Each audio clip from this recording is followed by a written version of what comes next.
Hello and welcome to my channel. Today's video is going to be my February wrap-up and my March TBR. And I know this video is way later than I normally do it. I've actually filmed this before and I was halfway through editing and I just wasn't happy with it, so I have decided to start over. So sorry for it being up late. Let's get started. So last month I didn't finish as many books as I was hoping. I was planning on reading way more than I knew I would be capable of reading, but yeah, I failed. In the month of February I finished 4 books and I started 2.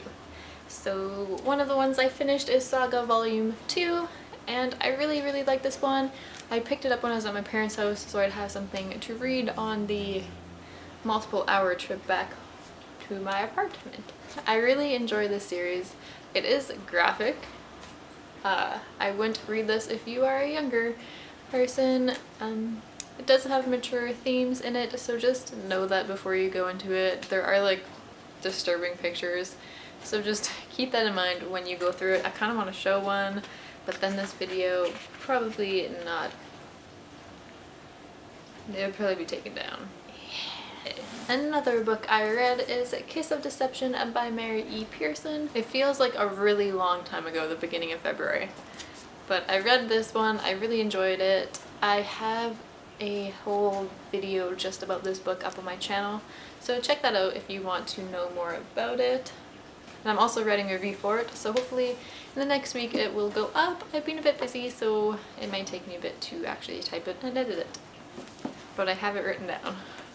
And another book I read is Daughter of Smoke and Bone by Laini Taylor, and this is a reread for me. I read it for a trilogy readathon and for a book club. This one's really good. It's about Chimera and angels and this kind of war between them. The last book I actually finished in February is Days of Blood and Starlight by Laini Taylor, and this is the second one in the trilogy, and this one was very good as well.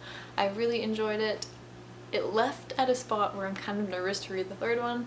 Some people have said that they found this trilogy to be a bit slow and they didn't like it, but personally I really enjoy this trilogy. I think it's like one of my favorites. I haven't read the third book yet, but so far I really enjoy it. I started 2 books in February that I have not finished yet, and the first one is Golden Sun by Pierce Brown. I was reading this before the Read That Trilogy readathon started, but I have yet to pick it up.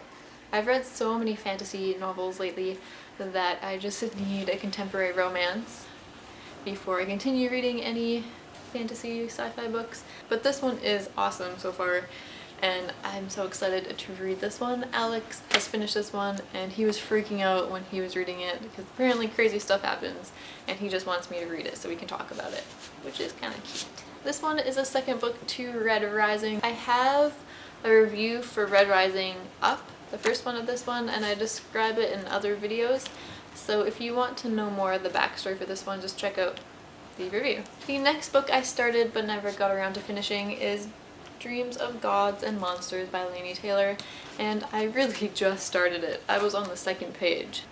This book, I'm so nervous to read it.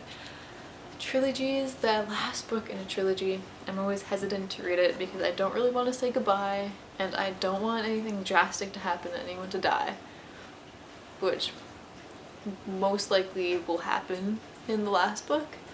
Crazy stuff happens in the third one, so I'm very nervous to read this one. I'm very excited for it, but it is pretty thick, so I will try and finish this one. I think there's a bird on my deck. I'll try and finish this one this month for sure. So since it is the 8th of March, I've actually already finished a few of the books I wanted to read this month.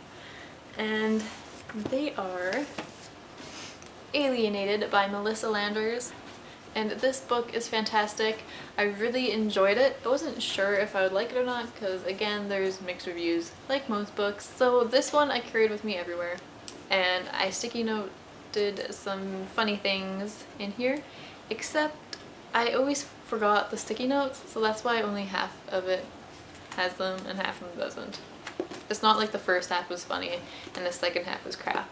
It was a very funny, good story, and when I was on the SkyTrain I started laughing at points and people gave me weird looks, that's always a good sign when you start laughing in public because of what you're reading.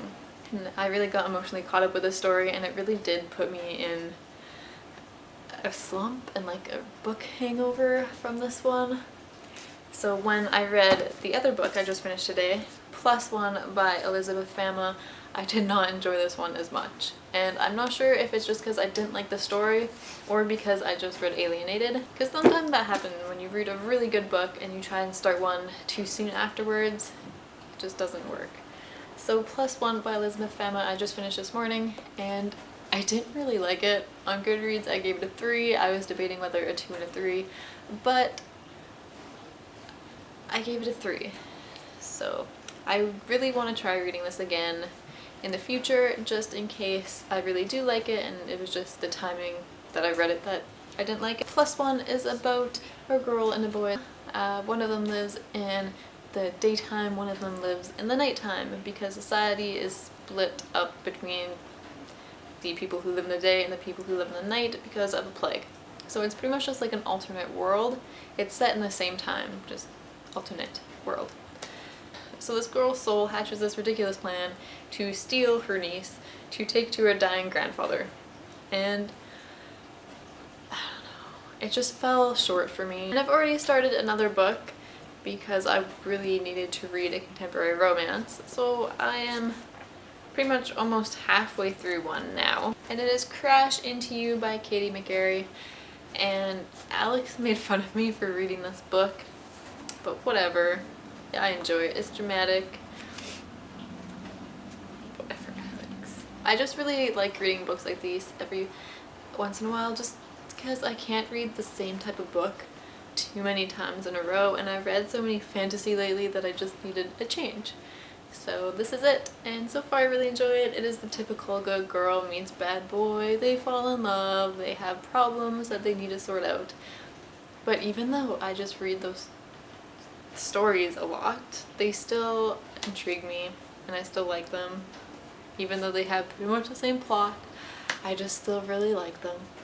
So far I'm enjoying this one. I just realized that I only have 3 books I want to read this month because I've already finished 2 of them.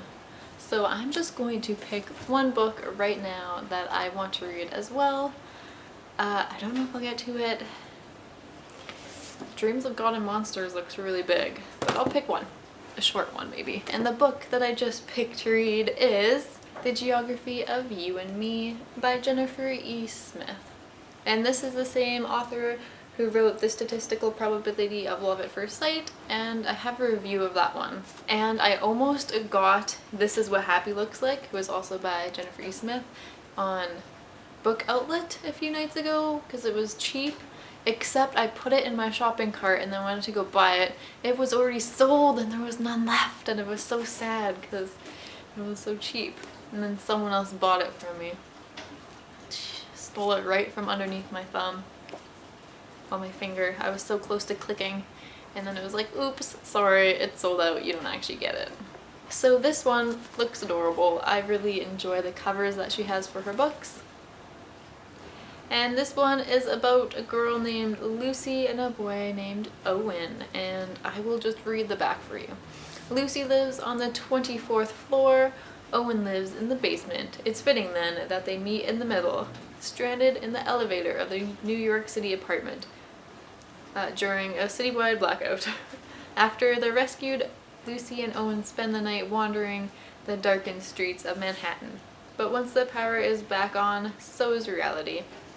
As their lives take them in different directions, Lucy soon moves abroad with her parents, while Owen heads out west with his father.